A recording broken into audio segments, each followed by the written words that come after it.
निर्जला एकादशी का वैज्ञानिक स्वरूप। हमने निर्जला एकादशी का धार्मिक महत्व तो जान लिया, पर क्या इसका कोई वैज्ञानिक महत्व भी है? इस वीडियो के माध्यम से हम निर्जल उपवास का वैज्ञानिक कारण जानते हैं। निर्जल उपवास का मतलब है अन्न के साथ पानी का भी त्याग करना। पुराणों में वर्णन किया गया है कि व्यास जी से निर्जला एकादशी का महत्व को सुनकर वृकोदर भीम ने भी इस एकादशी को निर्जल उपवास करने का कष्टपूर्ण साहस किया था। तब से इसका नाम भीमसेनी एकादशी भी पड़ गया था।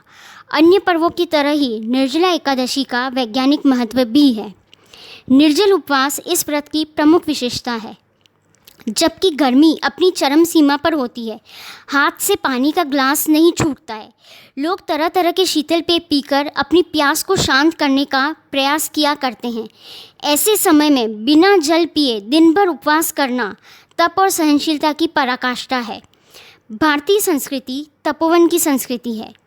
उसका उद्भव तप से ही हुआ है, अतः उसके घरेलू जीवन में भी इस प्रकार की तपोमय साधना का समावेश होना अनिवार्य ही है।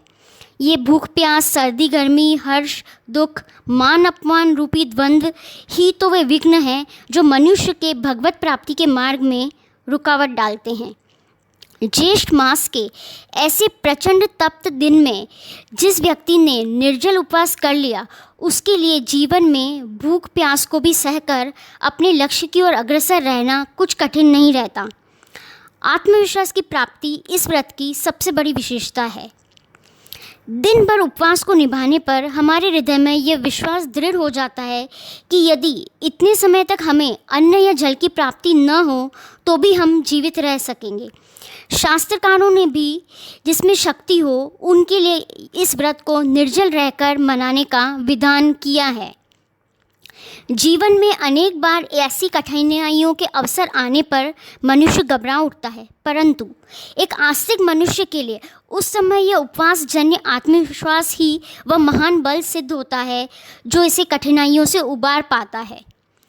उपवास विषय निवृत्ति का तो अमोघ उपाय है ही, तभी तो आनंद कंद श्री कृष्णचंद्र जी ने श्रीमद् भागवत गीता में कहा है कि विषया विनिवर्तन्ते निराहारस्य देहिनः, मतलब निराहार उपवास का व्रत धारण करने से मनुष्य के सब विषय सुगमता से निवृत्त हो जाते हैं।